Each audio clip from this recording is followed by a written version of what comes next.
rather than later, exercising the courage that our constituents would like to have us exercise, and thereby represent them in the way that they deserve to be represented. Mr. President, I note the absence of quorum. The clerk will call the roll of the Senate. Mr. Akaka.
House Minority Leader, today Nancy Pelosi, wrote in a letter to Speaker John Boehner, quote, "Instead of recessing yet again, the House should remain at work and pass critical legislation that will create jobs for the middle class, that will actually be signed into law. Republicans must not run out the clock on the economy." You can read the text of the entire letter on our website at cspan.org.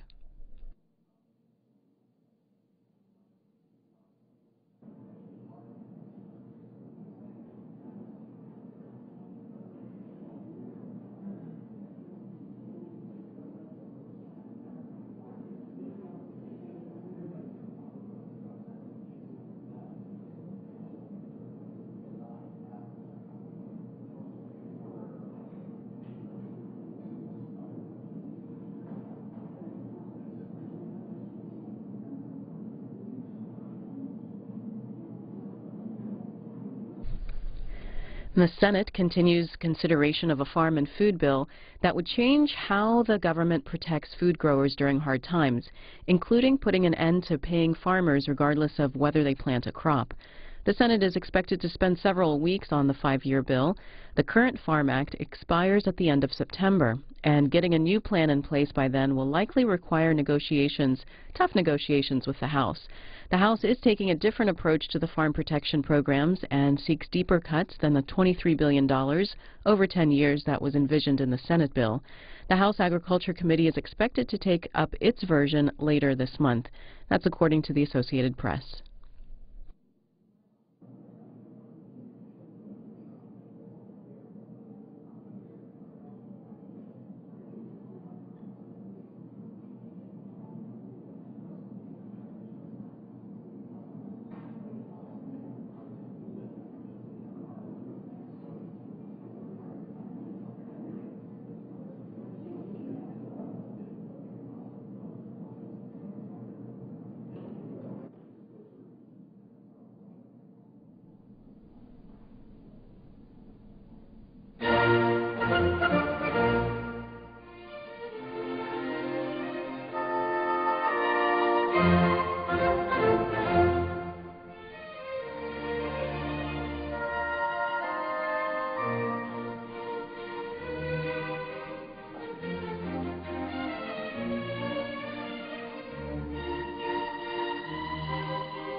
Senator from Minnesota. Mr. President, I ask that the quorum call be vitiated. Without objection, the senator is recognized. Mr. President, I'm here today to talk about the 2012 Farm Bill and the importance of moving forward with this important legislation. First, I want to acknowledge the incredible hard work of Chairwoman Stabenow and Ranking Member Roberts and their commitment to producing a bipartisan bill that cleared the Agriculture Committee this April with a strong bipartisan vote. The Agriculture Committee is a successful model of how we can work across the aisle on tough problems and get things done. It always has been.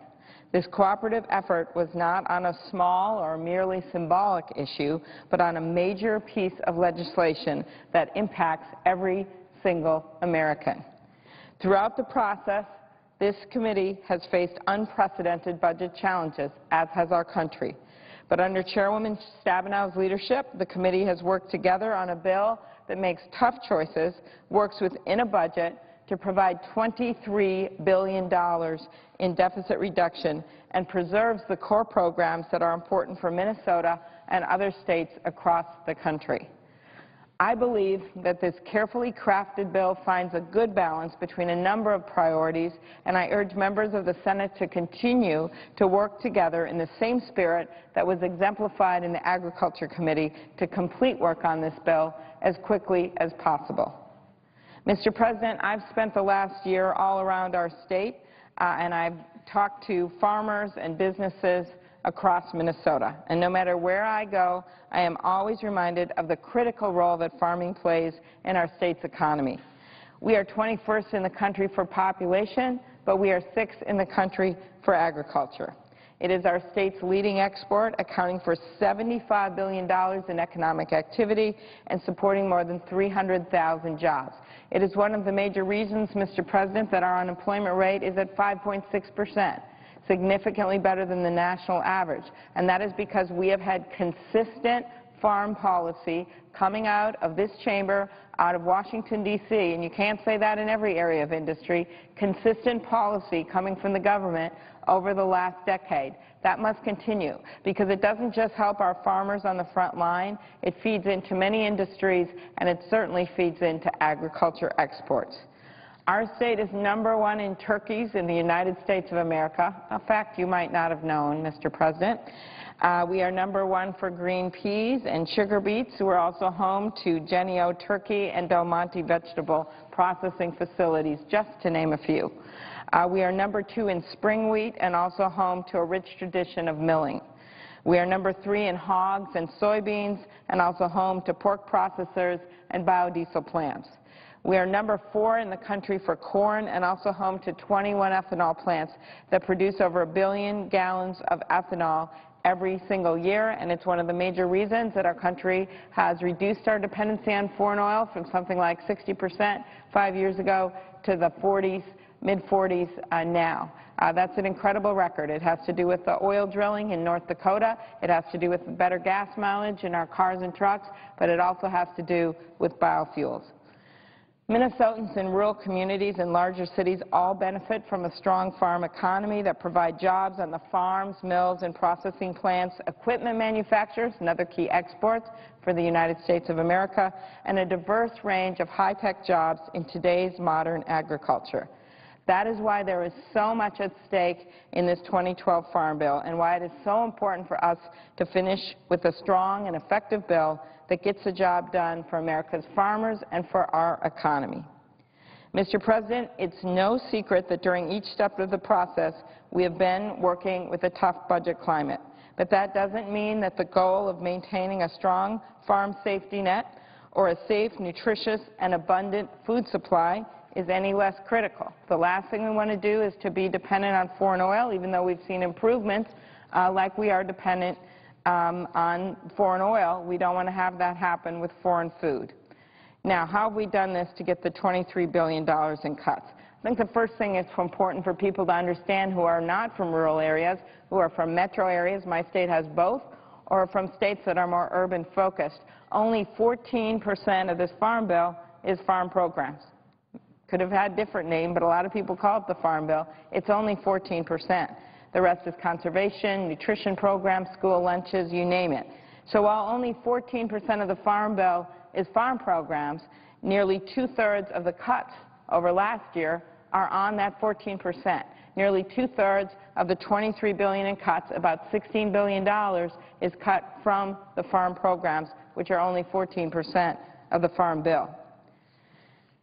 You know, I heard from many producers in Minnesota as we dealt with how are we going to get rid of direct payments. I'd long advocated. We had huge floor fights last time on some reform to the farm payment system. I thought we needed to make some changes there and get that number down in terms of the money that can be spent and the income. But now we have actually eliminated direct payments, and so that is why the crop insurance part of this bill becomes even more important.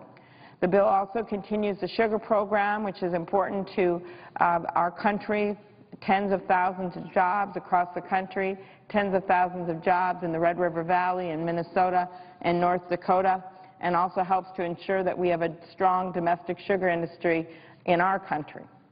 The bill also simplifies the commodity programs by eliminating a number of programs and replacing them with the Agriculture Risk Coverage Program, which complements crop insurance by providing protection against multi-year price declines. The bill also protects the conservation programs that we need in this country.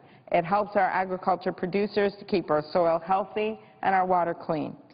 Our state is number 5 in the Conservation Reserve Program and number 3 in the Environmental Quality Incentives Program and number 1 in the Conservation Stewardship Program. Specifically, I've worked to ensure that local communities also have the tools that they need to address conservation challenges like flooding.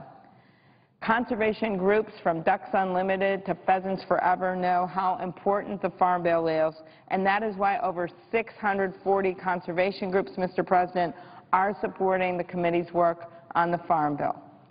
The committee-passed Farm Bill also preserves the essential nutrition programs that millions of families and children rely on every day. Importantly, this bill avoids the radical cuts to nutrition programs and school lunches that would have been proposed in other budgets. This bill also includes a number of amendments that I authored, including an amendment that will help beginning farmers and ranchers better manage their risk and access land as they get a start in agriculture. We need to make sure that we have a next generation of farmers and ranchers, that it just doesn't end here. Beginning farmers face big obstacles, including limited access to credit and technical assistance, and of course the high price of land. During committee markup, I introduced an amendment with Senator Baucus that helps beginning farmers purchase crop insurance by increasing their help 10% for the first 5 years. I believe that people who grow our food deserve to know that their livelihoods can't be swept away in the blink of an eye, either by market failures or natural disasters. And that is why strengthening crop insurance for our beginning farmers is a priority. I also worked to include an amendment with Senators Johanns, Baucus, and Hoeven to allow beginning producers to use CRP acres for grazing without a penalty. I believe this will go a long way, again, in building the next generation of farmers. As an original co-sponsor of the Beginning Farmer and Rancher Opportunity Act, which was introduced by Senator Harkin, I also fought for the mentoring and outreach provisions for new farmers and training in business planning and credit building, the skills that they need to succeed and stay on the land. Mr. President, homegrown renewable fuels have helped us reduce our dependence on liquid fuels. I believe that we can continue this trend. As I mentioned, we've seen an enormous shift in our dependence on foreign oils. Much of that has to do with biofuels, now 10% of our fuel supply in this country, as we work to make it more and more fuel efficient, use less water, transition to cellulosic. What we do know is that we should be focusing on the workers and the farmers of the Midwest and not the cartels of the Mideast. That is what helped reduce our foreign oil dependency in these last few years, as well as the drilling I mentioned before. I also co-sponsored the amendment introduced by Senators Conrad and Lugar to provide funding for the energy title. This is key in this Farm Bill. I know we've all heard from farmers and ranchers in our states about the importance of passing a 5-year Farm Bill. You think about the work that's done in Congress. What every business says is we need a longer time period. We need consistency for our tax credits. We need to know what's happening. Well, this is one area where we've actually done it. We've done this with the Farm Bill over the last decade. The last two Farm Bills with 5-year windows have been fairly consistent. We have an opportunity to do it again and still save $23 billion on the budget. Still make sure those nutrition programs are there for our kids. Still make sure the most vulnerable among us can be fed and not go hungry, and still make sure those vital conservation programs are there for this country. There is a reason that agriculture has been able to keep its head above water in these difficult times. A lot of it has to do with consistent policies. That is one of my main messages to my colleagues here. We have one of the stars in terms of exports coming out of this Farm Bill. That is one of the main reasons it's so important, because we not only are growing food for the people of this country, we're feeding the world, we're keeping the jobs in America. Mr. President, thank you very much. I yield the floor. Senator from Tennessee. If I could, the senator from, I just have one announcement. I ask unanimous consent that Chris Avery, a fellow in Senator Coons' office, be granted floor privileges for the remainder of the 112th Congress. And I thank the senator from Tennessee for giving a minute of his time here to make that Without objection, the request will be granted. The senator from Tennessee is recognized. Thank you very much, Mr. President. It was a pleasure to hear the senator from Minnesota speak on the Farm Bill, and I congratulate Senator Roberts, Senator Stabenow for their hard work, as well as the senator from Minnesota. I'd like to take 10 minutes, Mr. President, to speak of a related matter. American agriculture is an area where we lead the world with innovation. I want to talk about innovation of a different type, and I want to refer specifically to a May 20 column in the New York Times by Thomas Friedman that caught my attention. And I ask consent that following my remarks, Mr. Friedman's column be reprinted in the record. Without objection, so ordered. Mr. President, Mr. Friedman said he had just returned from Seattle, where he saw a stunning amount of innovation. He said it filled him both with exhilaration and with dread. The question was, is the United States prepared to deal with the innovation that we may be seeing around the world over the next decade? Yesterday I heard Robert Zoellick, the retiring president of the World Bank, brief a number of us about the problems we are going to have at the end of the year and whether the United States Congress and President can rise to the challenge of governing so that we can show to the rest of the world that we're capable of that. Mr. Zoellick said he travels a lot. That's an understatement, given his reputation and jobs for the last 20 years. But he says that 2/3 of the growth in the world over the last 10 years have come from developing countries, and that advanced countries like Japan, Europe, to some extent the United States, have been stagnant or drifting. Mr. Friedman's column says that we should try to remember the things that made us great and preserve as much of those as we can. He said we need a plan. And then he suggested what he called a magic combination. Number one, immigration of high IQ risk takers, as he called it. Number two, government-funded research. Number three, cutting-edge higher education. That was the plan. That was the magic combination. And he said, this is not a call to ignore hard budget choices, but we just need to make sure we give education, immigration, and research proper places in this discussion. Now, my purpose as a senator, as a Republican senator, is to say I believe he's exactly right. I believe that is the right plan, or at least the beginning of it. And number two, I believe there's more going on in the direction that he recommended than most people know. And number three, I believe that finishing the work of what needs to be done to implement the plan he outlined is perfectly obvious and well within our grasp. Let's take the ideas one by one. First, the idea, as he called it, of immigration of high IQ risk takers. We call this pin the green card on the STEM graduate. This idea is supported by, I would judge, most members of the United States Senate. Each year, 50,000 of the brightest students in the world are attracted to our great universities. And then each year we send 17,000 of those graduate students in science, technology, engineering, and mathematics back home. We make them go home so they can create jobs in the countries where they came from rather than in the United States. A number of us have introduced legislation to change that. It came from a recommendation from legislation called America Competes, which passed first in 2007. This was legislation sponsored by the Democratic and Republican leader that had 35 Republican sponsors and 35 Democratic sponsors, and it included the 20 things that a distinguished group told us we should do as a Congress to help America compete in the next generation, and we've done two-thirds of them. Part of the unfinished agenda is the idea in America Competes of pinning a green card on the science, technology, engineering, and management graduate. There are at least 6 proposals before the Senate today, one sponsored by Senator Coons and myself, one by Senator Cornyn, one by Senator Coons, Senator Rubio, another by Senator Warner Moran.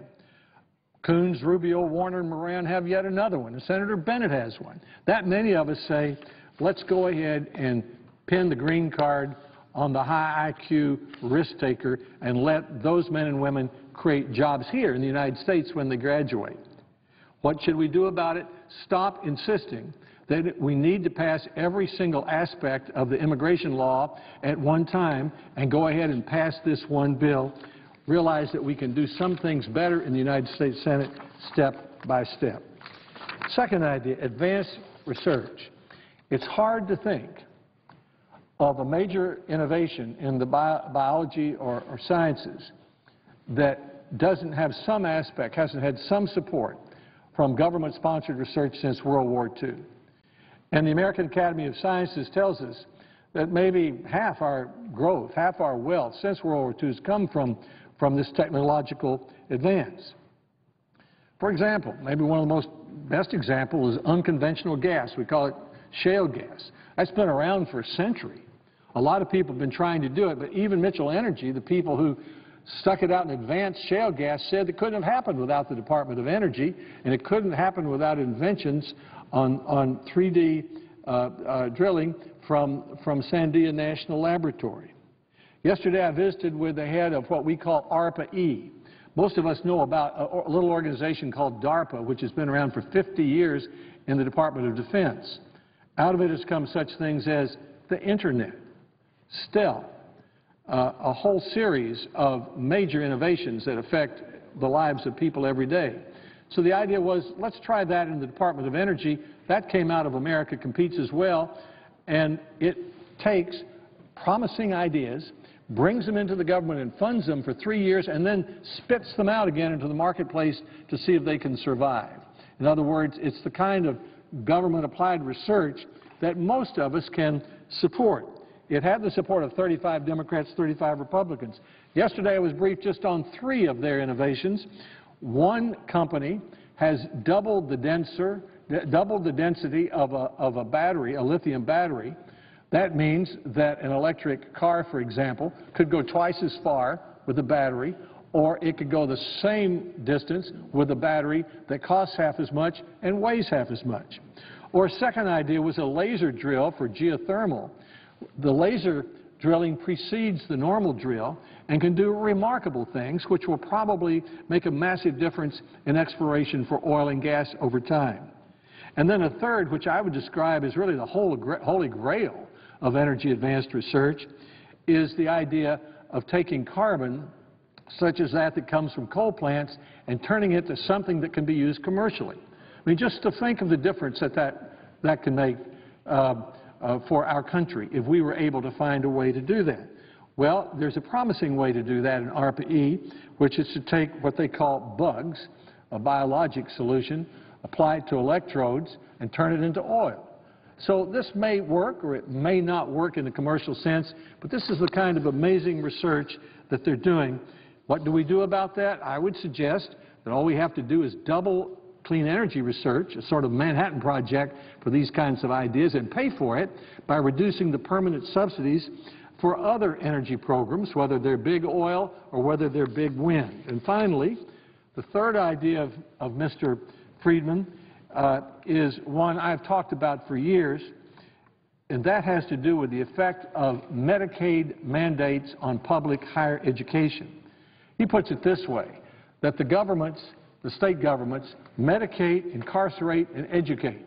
And if the courts tell the states you have to spend this much on prisons, and if we in the federal government tell the states you have to spend this much on Medicaid, there's nothing left for education, and the various orders to states today are ruining public higher education, driving up tuition, driving up loans, and hurting what I believe is America's secret weapon in our technological future. What to do about that? End the Medicaid mandates. Let the governors and the legislatures decide how to spend their money, and I guarantee you if they do, they'll come closer to the way it was when I was governor of Tennessee, and we paid 70% of the cost of a student's education. The student paid 30% instead of the way it is today, which is just the reverse. The state pays 30% and the student pays 70%. The students are protesting at the University of California because the state has cut $1 billion from the greatest public university in the world, probably, the University of California, over the last 3 or 4 years. Probably have no idea the main reason for that are Medicaid mandates from Washington that soak up the money that otherwise would go to keep tuitions low and quality high at the University of California. So my purpose in coming to the floor today is simply to say I think Mr. Friedman's right. He's right on the money. Second, I think more is going on than meets the eye. And third, finishing the job is well within our grasp. We can pass the green card bill, pin the green card on the STEM graduate. There's 6 different versions of it before us in the United States Senate. We can double energy research and pay for it by reducing wasteful subsidies. And 3, we can end the Medicaid mandates and give our colleges and universities and community colleges a chance to prosper again and create the kind of future that we want. That's the plan for the kind of innovation that we need in America. I salute Mr. Friedman for suggesting it, but I hope that the rest of the country will recognize that in all 3 cases, the United States Senate is headed in exactly that direction with legislation that we've already passed or introduced, and I hope that on both sides of the aisle that we'll work together to finish the job. Mr. President, I ask unanimous consent also to conclude, following Mr. Friedman's column, an article that I wrote in the Wall Street Journal published Wednesday, May 16, which talks about the damaging effect of Washington mandates for Medicaid on state governments and how it's damaging public higher education. Without objection. Thank you, President. I yield the floor.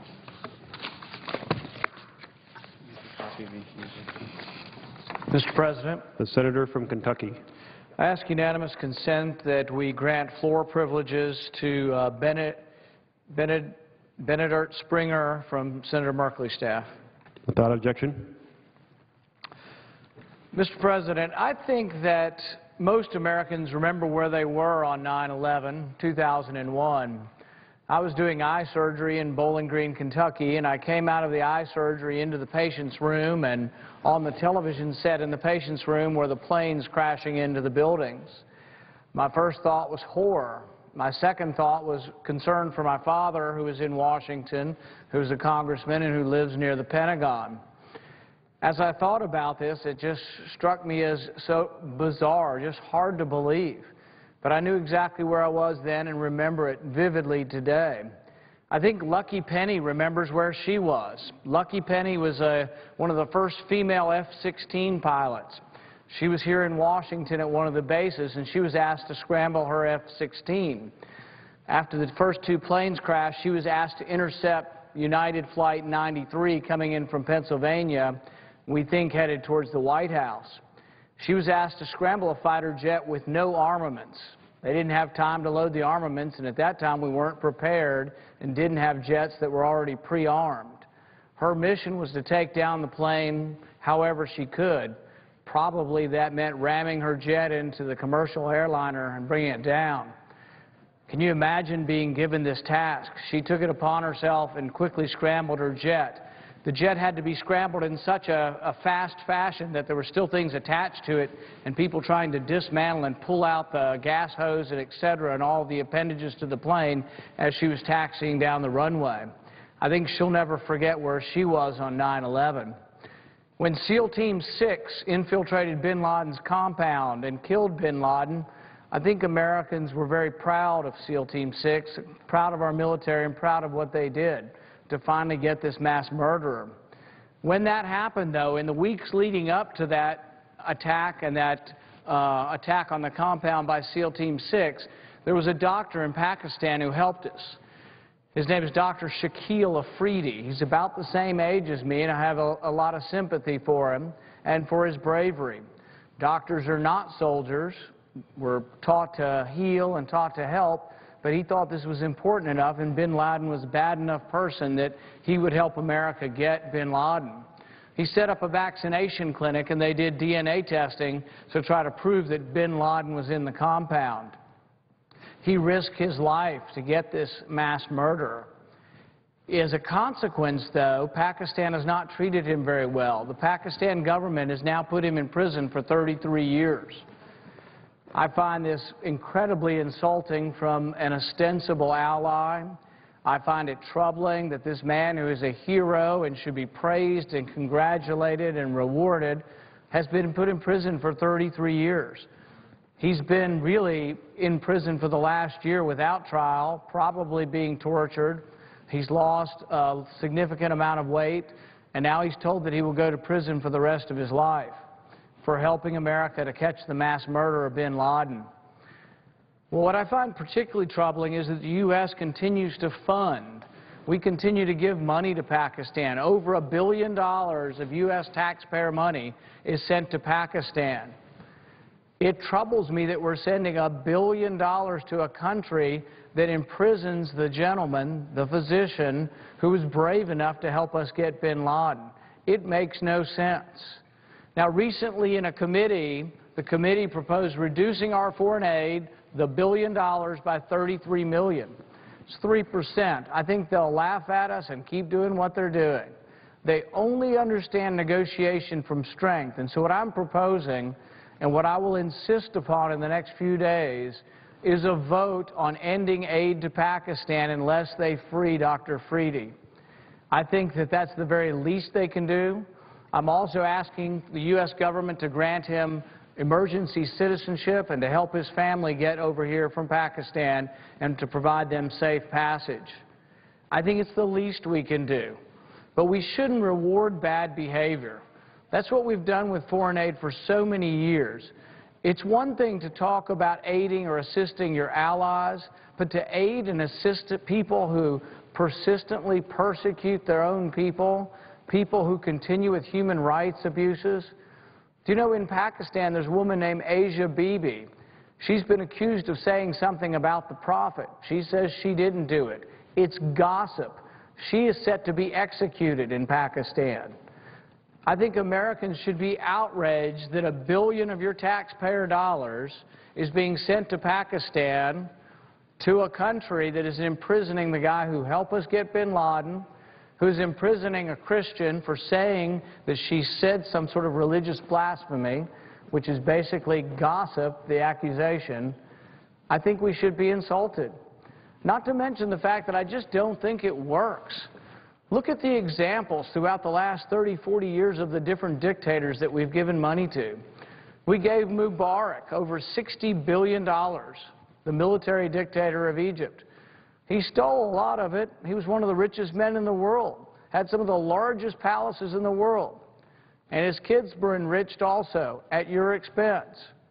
Look at Mobutu in Congo, given billions of dollars and entertained by American leaders.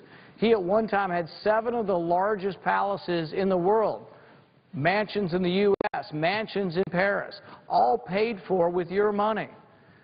What does people have is people didn't have running water, electricity. Even if you believe in the humanitarian nature of giving money to these countries, it's not going to them.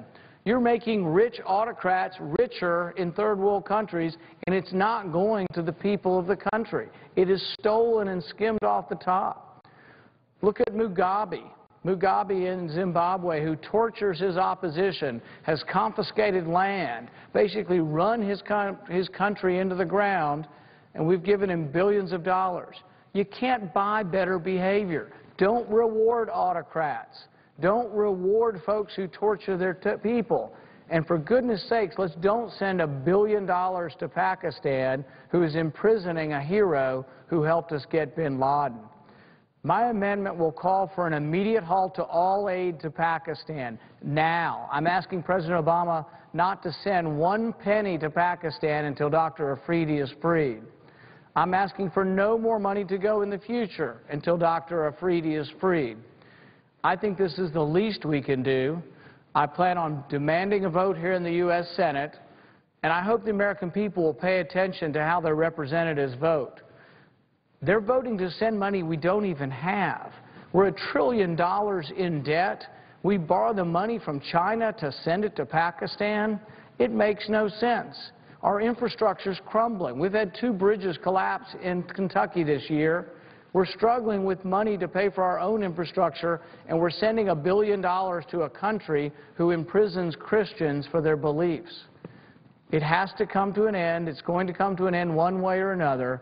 What I ask is the U.S. Senate step up and support ending this money being sent to Pakistan, at the very least not sending any more until Dr. Afridi is freed. Thank you, Mr. President, and I yield back my time.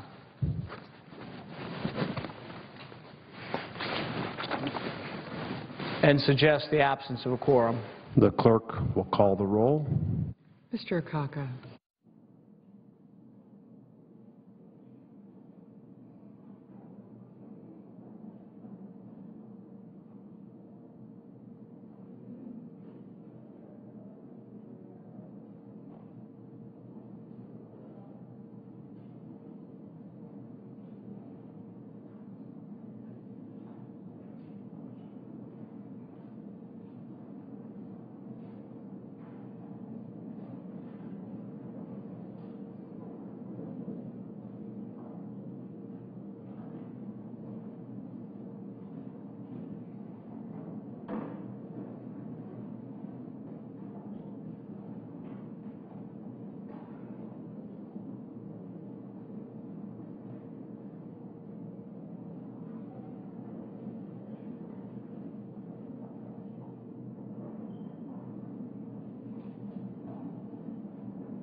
without objection. And would the chair advise me of the pending business?